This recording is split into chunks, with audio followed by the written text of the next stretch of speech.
Oh, great. Nope, goodbye. I just wanted to throw something out. You mentioned Rivera. Yeah. I've read his book Okay. and commentaries on it. He made it as far as he was looking Yeah, for the saw your hand. salt. Right. Salt remedies. Right. No, I was trying And to. made it up Spanish. Tonight, our panelists will survey a 250-year timeline of Utah's history and the convergence of a variety of groups in this region. In profound ways, the events of 1776 still impact life today in our state. Each of our panelists approaches the legacies of 1776 in Utah from a different lens, and each offers a point of entry for illuminating the history of the American West and honors in Utah. Our moderator tonight will be Dr. Wendy Rex-Atza. Sorry, Wendy. Wendy's a public historian and the Utah Historical Society, with the Utah Historical Society.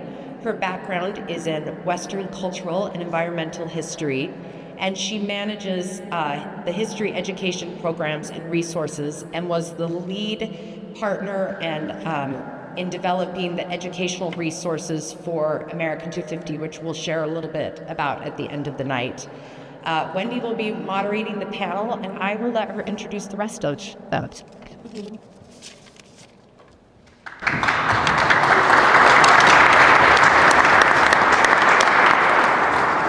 Thank you, Nicole. It's really a pleasure for me to introduce our panelists tonight. I'm going to start with Dr. Sandra Jones. She's a historian and the author of Being and Becoming Youth, the Story of an American Indian People, which was published in 2019. Dr. Jones was an adjunct instructor of writing and history for almost 20 years at UVU, BYU, and the University of Utah. Dr. Rebecca Anderson is a senior lecturer in history at Utah State University, has published on a variety of topics in the Utah Historical Quarterly, and is currently working on a book that examines Mormon cultural landscapes along the Wasatch Front. Dr. Armando Solorzano is a distinguished professor of ethnic studies at the University of Utah. He has published extensively on the history and contributions of Latino communities in Utah. Dustin Jansen is an enrolled member of the Navajo Nation and director of the Utah Division of Indian Affairs, director of the American Indian Studies program at UVU, and as an attorney is the chief judge for the Confederated Tribes of the Goshu Reservation. And Dr. Chris Merritt, an archaeologist and director of the Utah State Historic Preservation Office. Before we move on to our panelists and their remarks, I'm going to provide an overview for you of the Dominguez-Escalante expedition. This year marks America's semi-quincentennial, which means 250 years have passed since the watershed events of 1776. The Declaration of Independence, adopted on July 4th, set the British colonies of North America on an uncharted path away from hereditary monarchy and toward a democratic republic. Meanwhile, 2,000 miles to the west, another watershed event was underway. On July 29th, 1776, an exploring party set out from Santa Fe, New Mexico, with instructions to search for an overland route to the Spanish Empire's newest missions in Monterey, California. You can see on the map how far apart those two arms of the Spanish Empire were. Now, the explorers, too, were setting out on a largely uncharted path into a region that was, in 1776, unknown to people of European descent, into the indigenous world of today's Ute, Eastern Shoshone, and Southern Paiute tribes, whose homelands embrace the mountains, plateaus, canyons, basins, and deserts that are now part of Utah. The members of the Dominguez-Escalante expedition reflect the multicultural quality of this region in the late 18th century. Led by two Catholic friars, the expedition was made up of two men who had been born and educated in Spain, a Spaniard born in Mexico City, 2 Spanish and Ute speakers from New Mexico, who were probably acculturated Utes, and Timpanogos Utes, who were from the place we know as Utah Lake today. The native guides and interpreters were absolutely essential for the expedition to move through these lands and engage with indigenous communities through peaceful diplomacy. The party traveled an astonishing 1,700 miles in 158 days, often covering 30 miles a day on horseback. The youngest member of the group was a 12-year-old Timpanogos boy, whom the friars dubbed Joaquin. The eldest members of the group, Spanish-born Father Dominguez and mapmaker and artist Bernardo Miera y Pacheco, had decades of experience working in colonial New Mexico. They understood their dual mission to search for a northern route to supply the California colonies and assess the territory, which Spain did not control, for developing future missions and presidios among the native people. After traveling north through western Colorado, the party entered Utah on September 10th near Dinosaur National Park. They crossed the Uinta Basin, a region that was frequented by America Comanche, who were adversaries of the Utes who were guiding them. And then following the Strawberry River west, they entered Utah Valley at the mouth of Spanish Fork Canyon, the first Europeans to see the Laguna de los Timpanogos, or Utah Lake. The fertile, well-watered valley was settled. It was home to Utes, whose villages dotted the lakeshore and the rivers, which is why the Timpanogos band were also known as fish eaters and lagunas. At this point, Sylvester, the Ute man who had guided them from Grand Mesa, Colorado, chose not to continue with the expedition, and another Timpanogos man agreed to guide them south. The boy, Joaquin, also stayed with the friars as they headed south, roughly following the route of I-15 to Scipio and then west of the Tushar Range to Millard. In early October, a severe snowstorm, combined with the growing realization that the Southern Paiutes had no word of any Spaniards living to their west, persuaded the explorers to abandon their search for California. Near present-day Cedar City, they decided to make their way back to Santa Fe. They arrived there in early January after 5 months on the road. Although they never made it to California, the Dominguez-Escalante expedition left a significant legacy for the people of this region. Father Escalante's journal and Don Bernardo Miera's detailed maps were the first to describe the people and lands of Utah for Europeans and Americans. These documents opened the way for expanded trade, migration, and settlement in the century that followed, first from Spanish New Mexico, and later from Americans coming from the east. And although Miera advised Spanish officials to extend Catholic missions and defensive presidios into Utah, which did not happen, many of the sites he specifically recommended as future agricultural colonies or forts did become so many decades later. So with that very brief introduction to the Dominguez-Escalante expedition, I'll turn the time over to our panelists who will consider the ways this exploratory expedition shaped the lives of Utah's people over the following 2.5 centuries. Dr. Jones.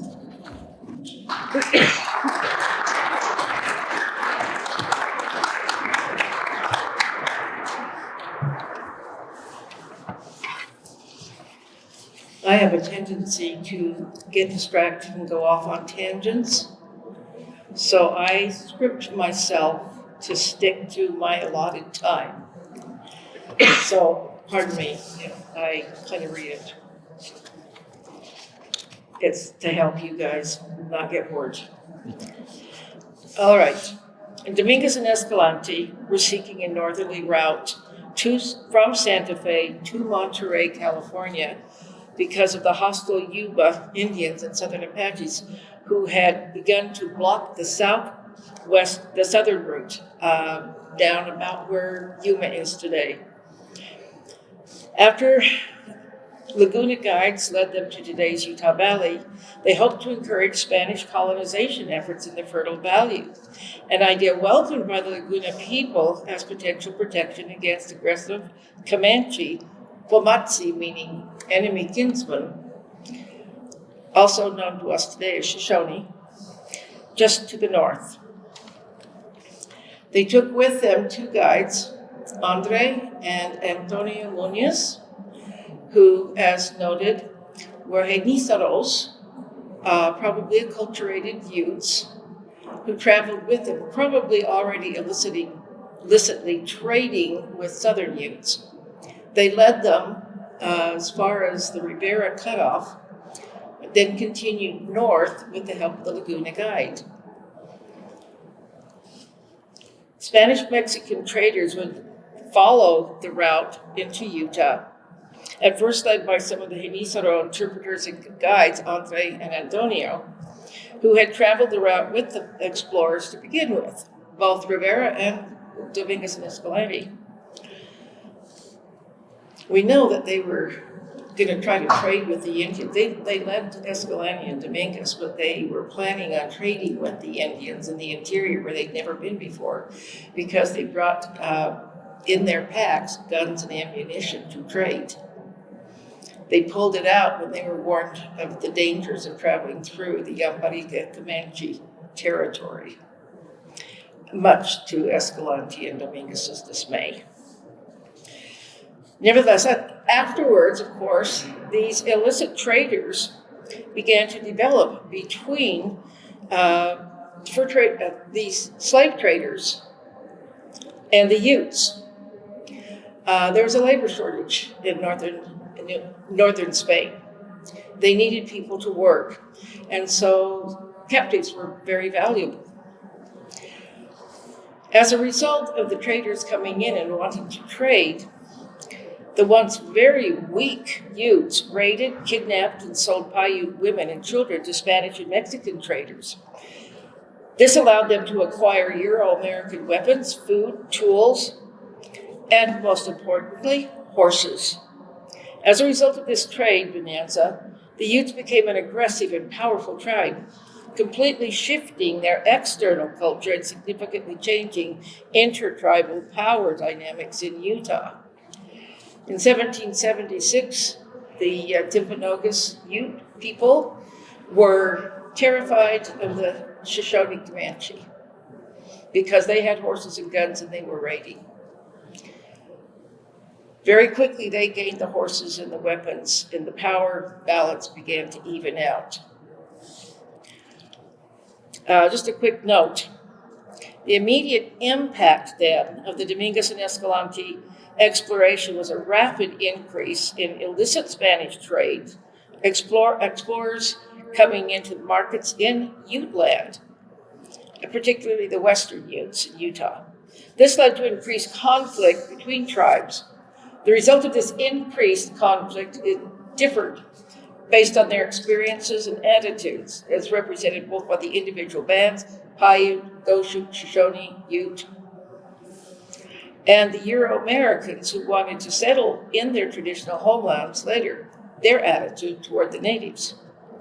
So, for example, Southern Paiutes welcomed settlement as a protection from the Utes, just as the Timpanogos Utes had once welcomed Dominguez and Escalante's proposed colonies as a possible protection against the aggressive Comanche, aka Shoshone, who had already acquired horses and guns. This enmity was strong enough that when the Uinta Reservation was created in 1861, the non-Ute tribes refused to share the reservation with their traditional enemies.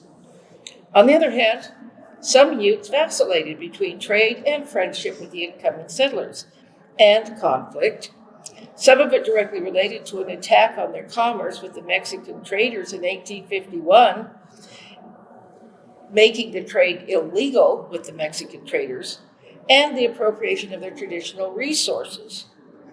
It also introduced Utes early to Euro-Americans who continued to follow these trails while blazing new ones. Spanish slave traders, then Americans, British, Hispanic fur traders, followed by immigrants and other explorers who moved in and out and through their territory.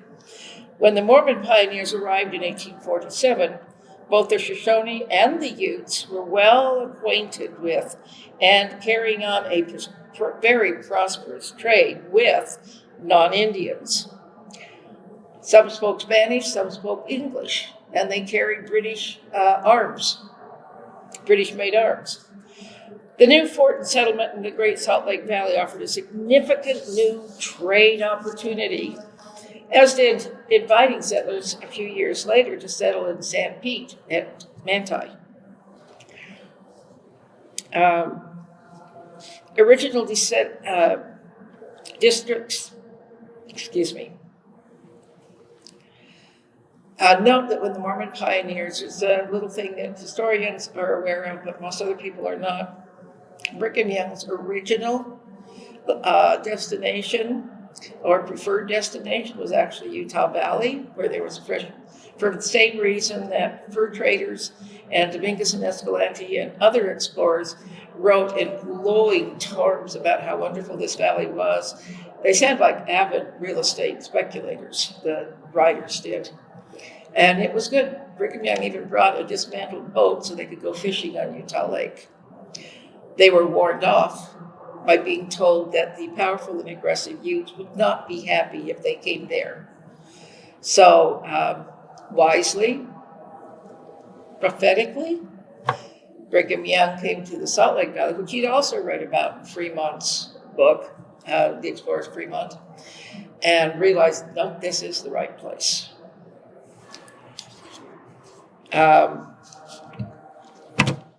Move on to names when you get ready. And I've got a list. Let me scroll. Many of the roads we currently travel today in Utah were originally blazed by Dominguez and Escalante. Of course, they were previously Indian trails, and before that, animal trails. They were used by traders, explorers, travelers, and eventually road builders. The more people travel on a known route, the more clearly trails develop, followed generally by roads. This is a logical outcome because geography typically dictated routes. And of course, a number of place names referencing Dominguez and Escalante and subsequent Spanish, British, and American traders got their names. And I'll pass the baton to you.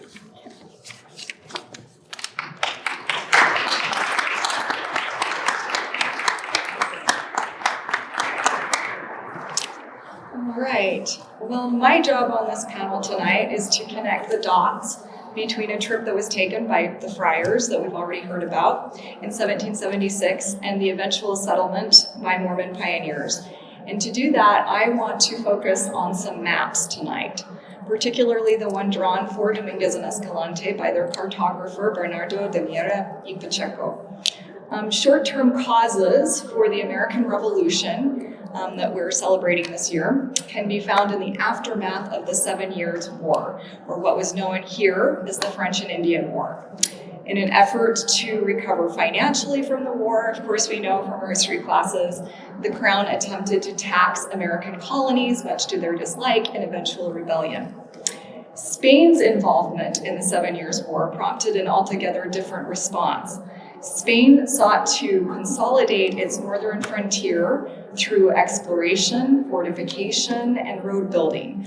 And so it was in that context that in July of 1776, Dominguez and Escalante set out, and as Wendy kind of indicated, they were looking for an overland route to Monterey, so as to better consolidate Spain's holdings along its northernmost frontier. It's important to note that their expedition came at the heels of Antonio Rivera's 1765 expedition that took him into present-day Colorado and Utah, not as far we think as Dominguez and Escalante. And it's surmised that the friars relied on Rivera's previous expedition when they made their own.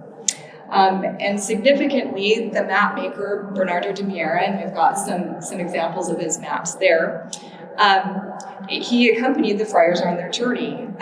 These maps are intricate. and reveal the seriousness to which both the friars and their map maker approached this expedition.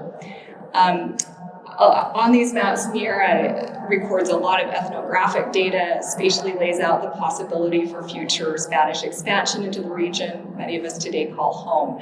So this was an exploration, it was a fact-finding mission, it was all of those things, and it's recorded on these maps. But the de Miera map didn't just end up forgotten in some dusty Spanish archive. In the early 1800s, and if I can have this slide advanced to the next slide, in the early 1800s, the German scientist and map maker Alexander von Humboldt visited New Spain. And Humboldt's map of the Kingdom of New Spain, which he completed in 1803, demonstrates that he had access to Miera's maps. In fact, Humboldt cites Dominguez-Escalante's mission and locates today's Utah Lake. I've kind of circled that up in the top corner there, roughly in the same location that de Miera did a few decades earlier. So there's a direct tie between these maps.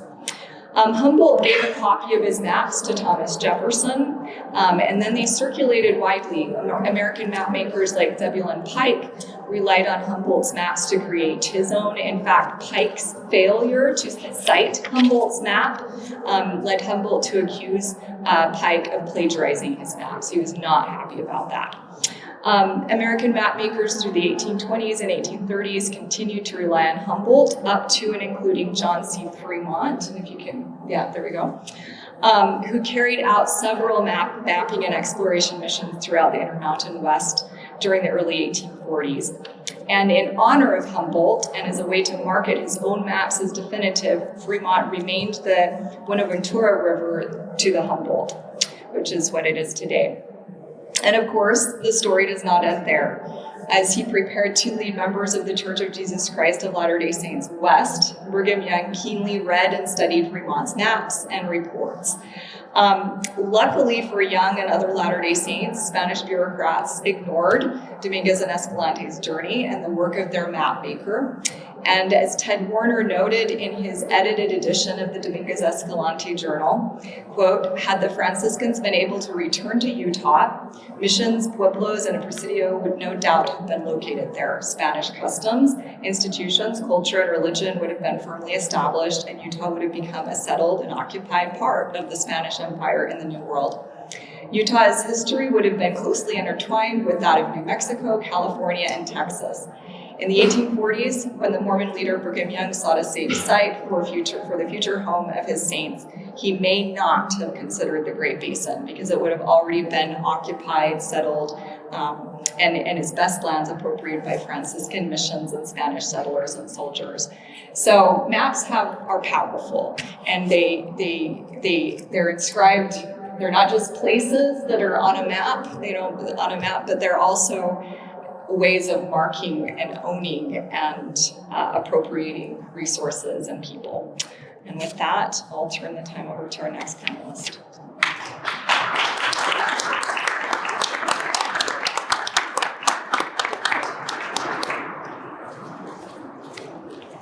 Well, I was asked to reflect on, as a Mexican or as a Mexican American or as a Chicano, the impact of the expedition and drawn that into the whole history of the Hispanic people. So my presentation is a little bit different in the sense that for once I established that my work has been also been informed by three principles to remember.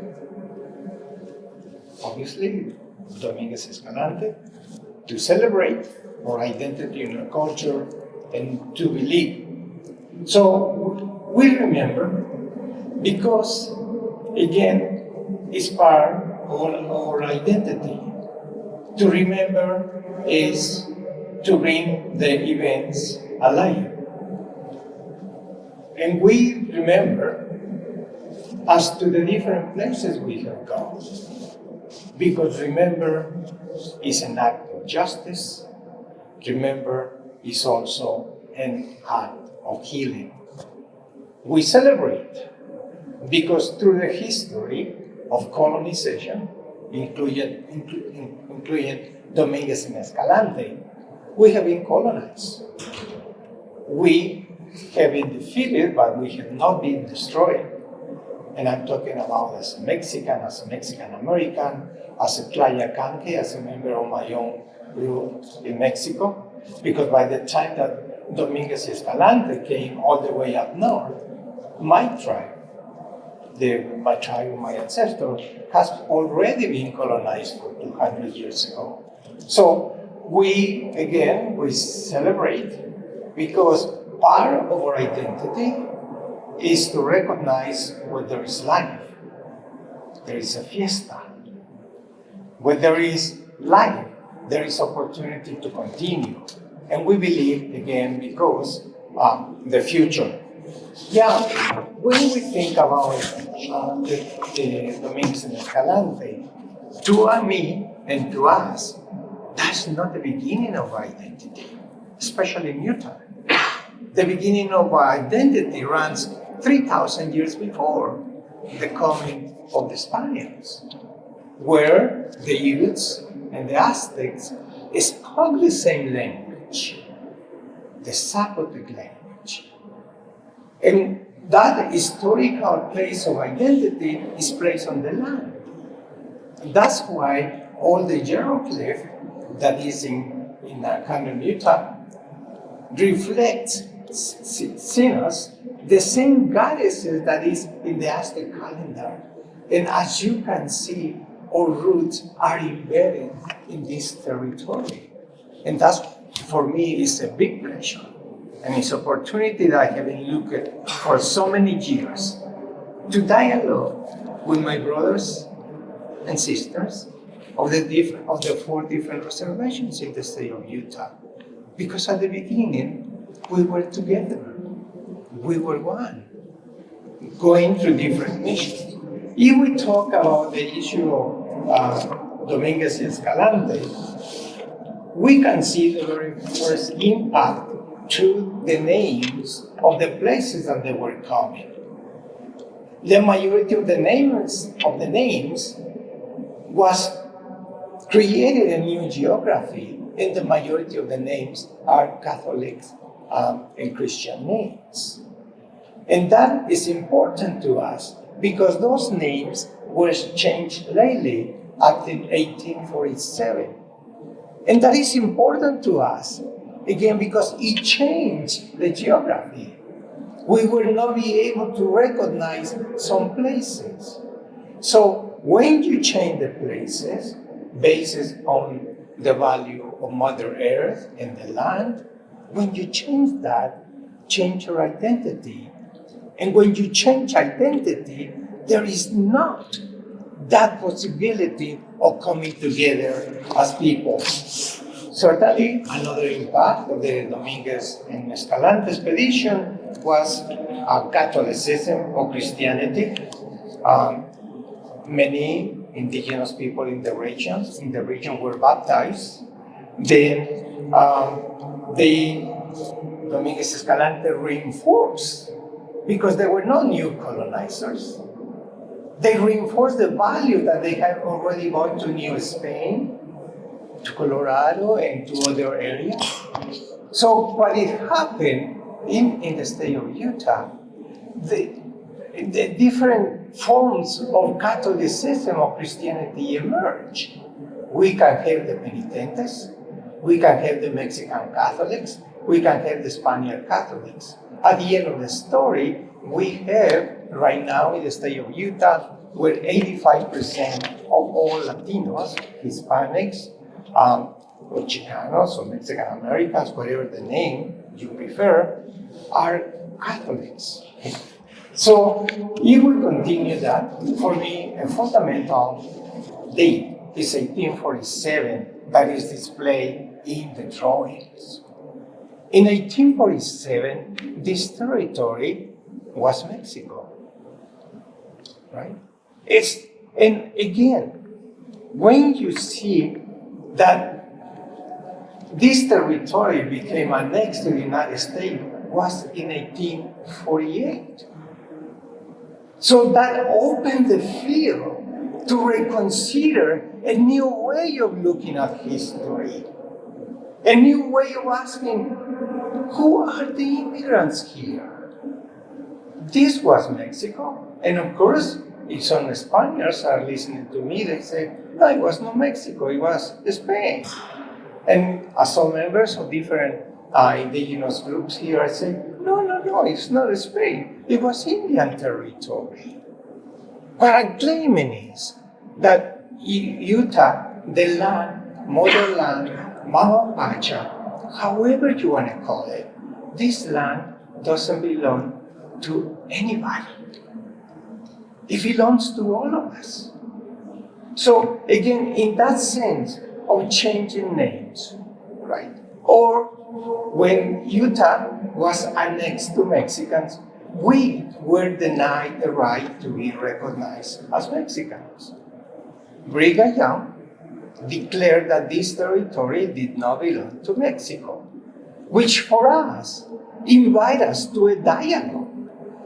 Because when the pioneers were coming, we're running away from religious persecution. Isn't that right? And they were looking to live in Mexico, where they can practice freedom of religion. And they turned the tortilla very soon, and suddenly Mexico becomes the enemy. How so? Can we talk? And then after that, they create what is called the Mormon Battalion. And there is a monument outside. Imagine the pain, the suffering of us when we look a reminder of how we were colonized. Can we talk? And when you bring all those situations later on into how immigration has happened, let us not forget that in 1896, excuse me my dates, when Utah became part of the nation, our brothers and sisters who do not agree on the issue of polygamy went to Mexico, immigrated to Mexico, and created the colonies in Chihuahua.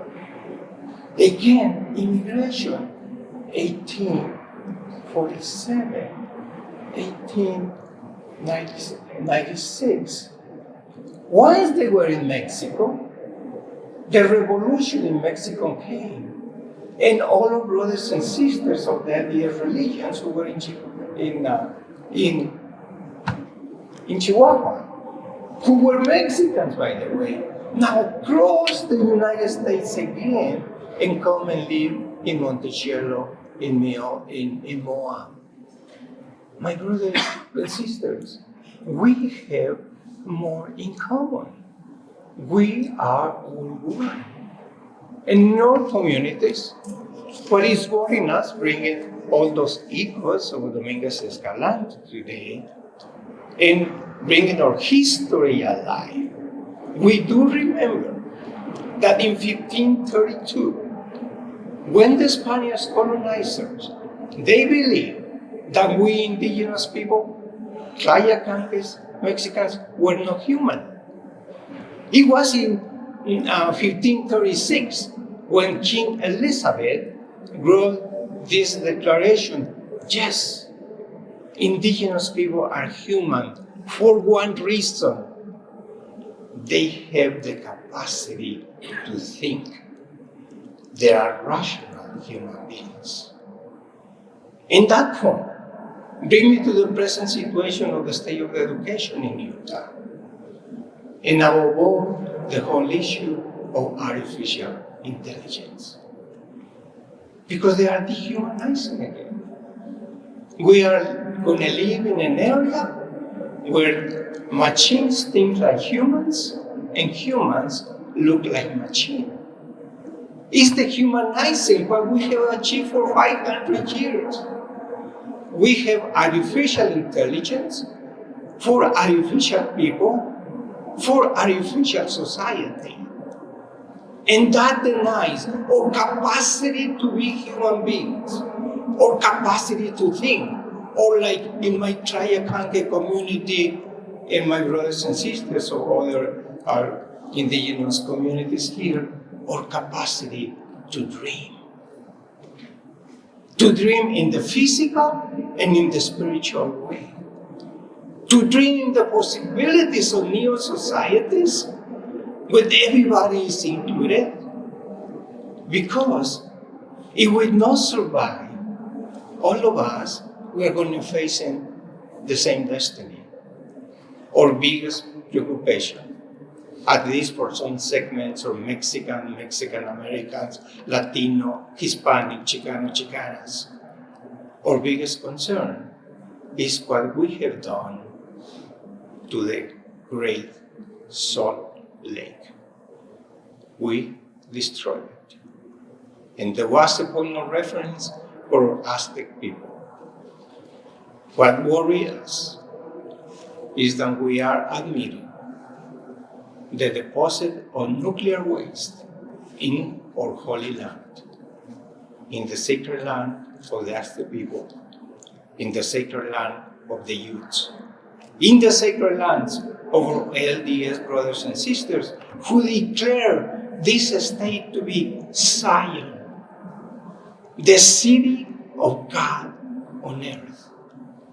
Let's think together, because at the end, all of us are just one. Thank you.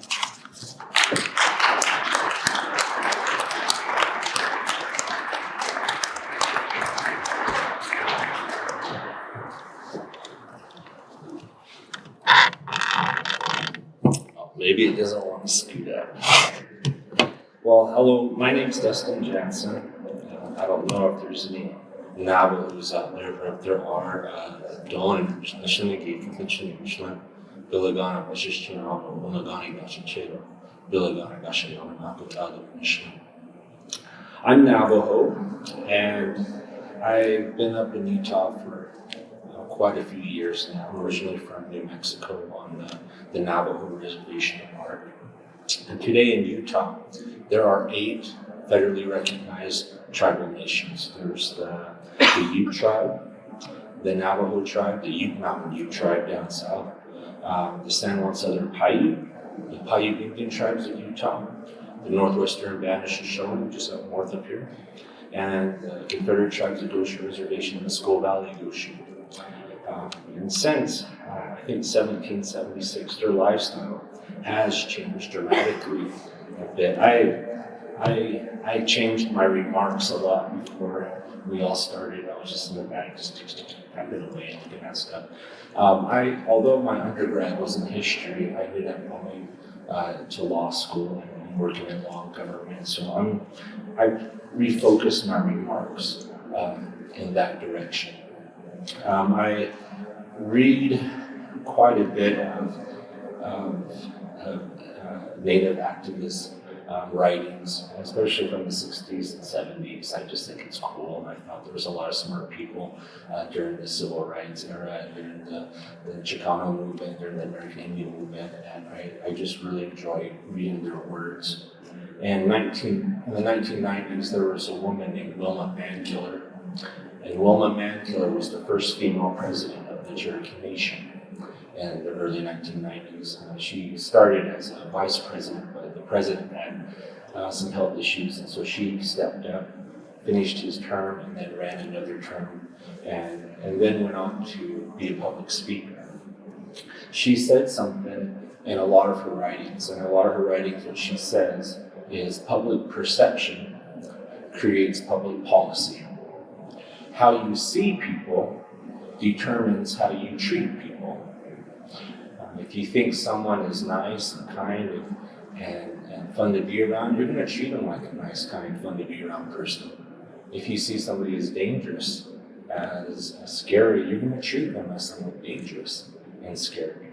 And if you look at the policies, the U.S. policies on American Indian law and the policies that direct Indian affairs, you can see throughout history how the relationship between the U.S. government and Native tribes has been this up and down roller coaster. in the legislation that's passed and the statutes that we have. And depending on what year, you can tell when these groups are getting along together or not. So in 1776, I come to look at the Declaration of Independence first. And it was just a few months prior to the Dominguez-Escalante expedition. But this declaration had outlined the grievances that the United States had against King George III. And one of the parts that sticks out most to Native people is this section of the Declaration of Independence. It says, "He, King George III, has excited domestic insurrections among us and has endeavored to bring on the inhabitants of our frontiers the merciless Indian savages, whose known rule of warfare is an undistinguished destruction of all ages, sexes, and conditions." So right away, we're forming a perception of who Indian people are, which goes on to influence how Native people are treated during Western expansion. And just a few years after that, in a trilogy that we call the Marshall Trilogy, the Supreme Court heard 3 cases that involved the Cherokee people. And in these cases, he goes on to describe the Native people as heathens and as savages also. And he goes on to say that through the doctrine of discovery, France, Spain, England, they can claim these lands as their own as long as they're not occupied by Christian people. He goes on to say that the purchase of this land was done through civilization and Christianity. And so I tease my students that they should probably have some of that in their wallet so we can get away with it. Just kidding. But this language, this type of language really set up that relationship. Even sometimes in a way to try to honor Native people, they'll refer to Native people as warriors. But what does that stem to? It stems to war. It looks at Native people as someone you fight against, as someone you don't get along with, someone who's different, this otherness that exists. And so this type of language, it leads to the loss of traditional lands used by Native people. It leads to the displacement of indigenous people. The Northwestern Band Shoshone are a tribe here in Utah that is landless. We don't have a reservation. When the pioneers came in and the Northwestern Band came out to greet them, they said, "It looks like you're going to be here for a while. Are you going to pay us for this land?" The church's response was, "This land is yours to sell." They're displaced and moved down. And through the years, up until today, they are still without a reservation. The San Juan Southern Paiute in southern Utah are still without a reservation, without land of their own. They live on the Navajo reservation in their traditional areas, and just absorbed into it all. It resulted in broken treaties. What are treaties? Treaties are government-to-government agreements. Right away, for some reason, Spain, France, and England recognized Indian tribes as governments, as political entities. And because of this, they entered into treaties. There was some forced assimilation that occurred, right? Through boarding schools, through the outlaw of native religions and cultural beliefs. The Indian children weren't allowed to grow their hair, speak their language, practice their culture. And even when they are made citizens in 1924, they still aren't allowed to fully practice their religions until 1978 under the American Indian Religious Freedom Act. I'm from New Mexico, so we study a lot of New Mexico history, and Spain has a lot of influence on New Mexico history. And so we study way back into the 1500s, because Spain was around here for hundreds of years prior to Dominguez-Escalante, and the tribes of New Mexico and Arizona had dealt with them. And it wasn't always a happy relationship. when tribal people did not want to convert to Christianity, they lost arms, they lost legs. It got so brutal that the Apache, the Comanche, the Ute now teamed up with the Pueblo Indians to push Spain down to El Paso in 1680. It got so heated down there. And, you know, one of the effects of this too, if I'm speaking with Wendy earlier, I have a lot of friends that are from what we call Pueblo tribes in New Mexico. And a lot of people will visit New Mexico and they don't believe that these people are actually indigenous people because they have Spanish names. But those Spanish names didn't come until they were baptized. They were given Christian names at baptism, and their names were changed. So you'll see a lot of Native people in New Mexico and Arizona with Hispanic last names. And that's the reason why.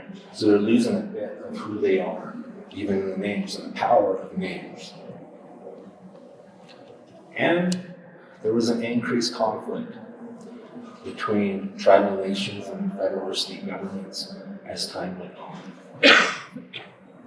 There is other important language in the Declaration of Independence. The best language, I think, is we hold these truths to be self-evident, that all men are created equal, that they are endowed by their Creator with certain unalienable rights, that among these are life, liberty, and the pursuit of happiness. Native tribes, as governments, have been able to use this language to assert their own rights and assert their sovereignty. And that's a very positive thing, right? To have people recognize you as human, which just said, as people who can reason and understand and care for themselves. And now, I tried really hard to find some positive stuff for tribes of Dominguez-Escalante expedition.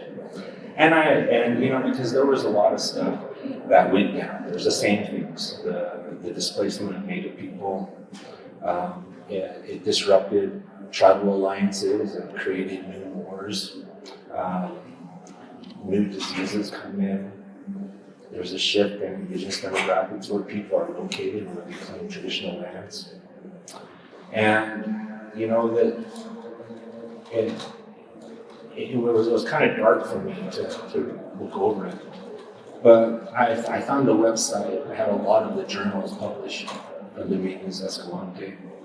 And you know, from those journals, you can tell that these two individuals in this group, they came up with good intentions. They came up with peaceful intentions. And for the most part, they were able to maintain that peacefulness throughout their journey, as hard as that was. And when I look at that, it gives me hope. Today, I work at the Utah Division of Indian Affairs. And Governor Herbert extended that position to me. He asked me, he said, you know what, Dusty, there's a lot of things were said and a lot of things were done between the state and the tribes that live here. Can you help us repair those relationships? And I've been happy for the last 5 years to work with the other divisions in the Department of Community and Cultural Engagement, because they have that same attitude of building strong and better relationships.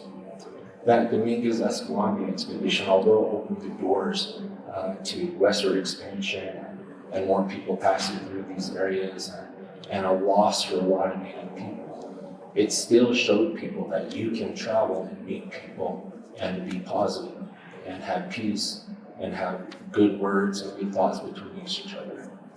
So when I look at this, and I look at my work today, and with my division here in the state of Utah, I find hope in that.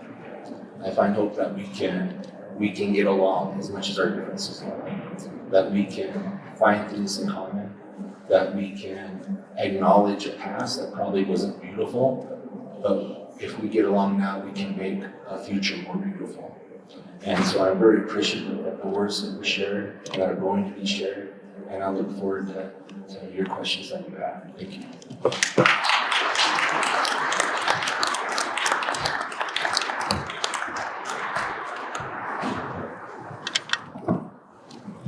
thing I've learned in my career is not to follow destiny.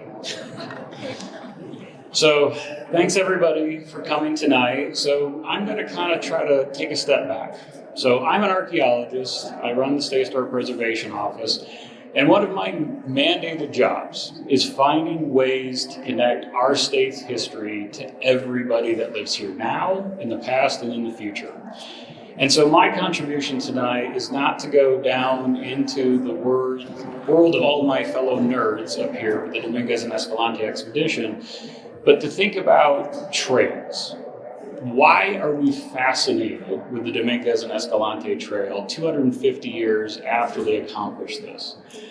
And we really need to think about how we live our lives. In America, we have had a long fascination with trails, and trails don't have as much popularity in other countries.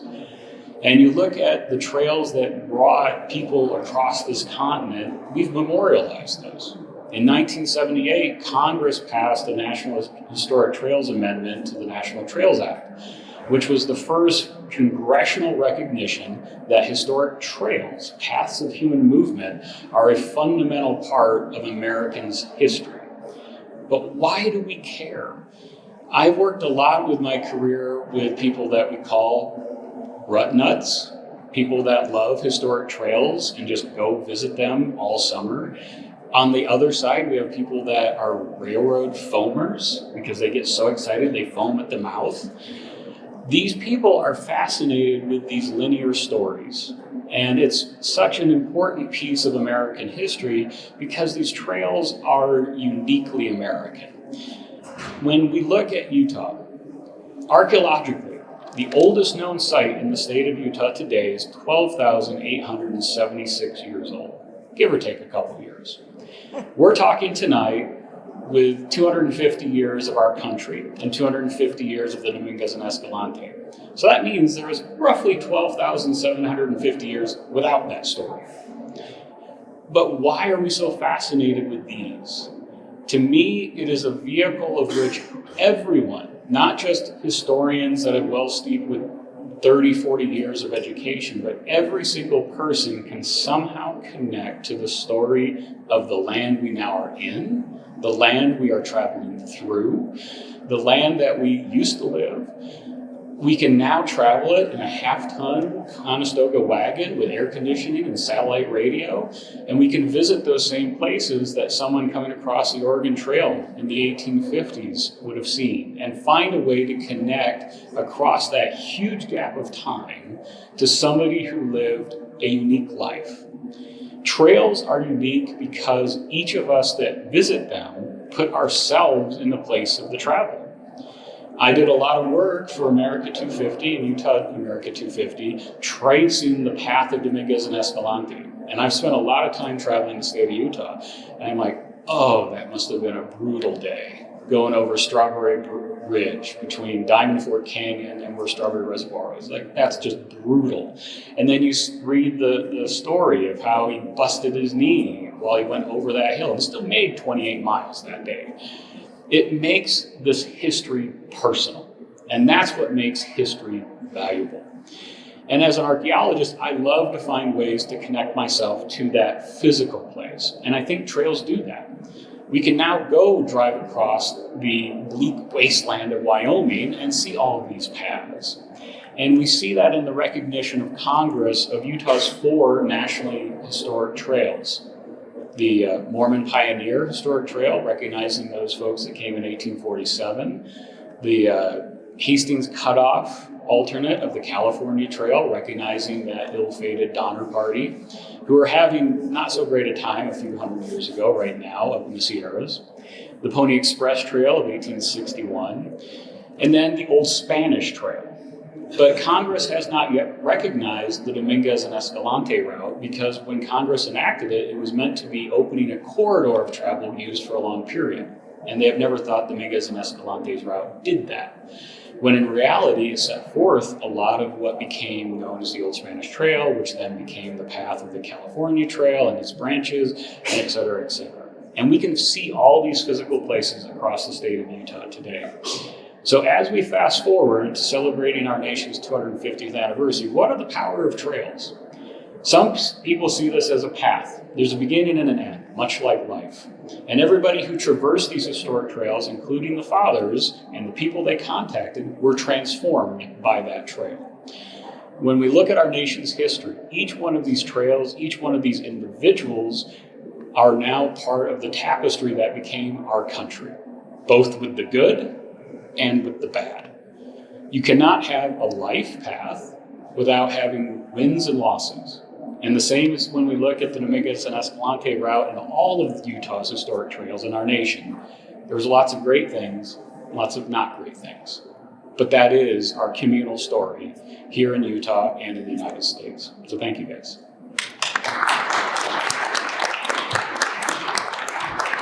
Thank you for the panel. I won't take too much time, but I do want to take just a moment to recognize and talk through actually a lot of the resources that people on this panel have made so that what we can take away tonight as you move forward, you can kind of learn some more. So the Historical Society helped America250 Utah create a suite of educational resources. And although a lot of them are focused on K-12, there's a lot of new information there. So if we can go, one of the interesting things, and Chris talked about it, was a story map that the State Historic Preservation Office created with their cultural stewards using primary sources, using the actual journals of Dominguez-Escalante, and then took current pictures of where it is, so you can almost see what it looked like as you're reading. It's amazing. So that is on our website. You saw a few of the maps that Wendy showed at the very beginning. This was one of the first maps of the peoples of Northern America and who everyone was, not just those 13 colonies and where people are at. We're excited to even share that with other states and use that kind of nationally, as well as a well-written, clear map of the Dominguez and Escalante's expedition, which is on our website. And then if we can go to the next one, we have many different, not just colonial kind of traditional stories on there. We also focused on the power of place and how do we help students learn this. And so there's a lot there to peruse, even for adults or for young people, and a few activities that we want to highlight.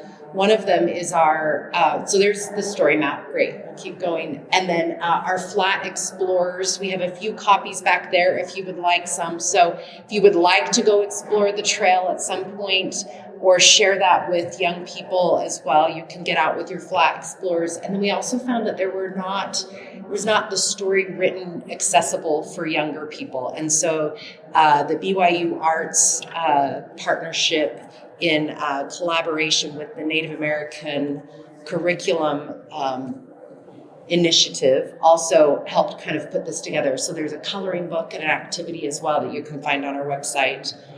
And then the last thing I wanted to just share is we appreciate the history that is here. We have programming, and we hope you'll spend some time exploring ways that you can commemorate this next year. One that I want to highlight and that was touched on beautifully so many times was really this power of place. And so one of our programs this year is we're challenging everyone to walk or roll and get out on trails and in places and really embrace this place that is Utah. So you can, especially because it's January, so you can, if you're going to set a resolution, that's probably when you should, that's nice and healthy, and you can kind of keep thinking about what we've learned tonight. So I just wanted to also kind of in closing say that, we're going to hear a lot about this anniversary over the next 12 months.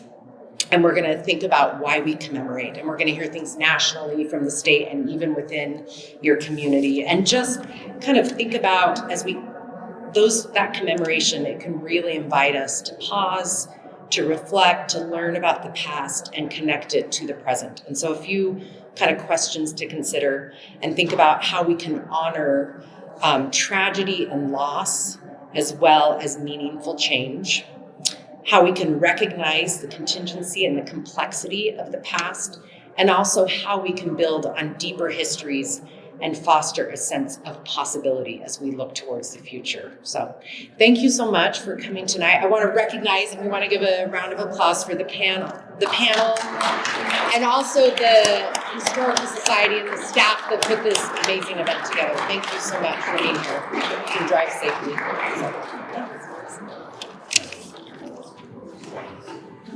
Oh, great. I just wanted to throw something out. You mentioned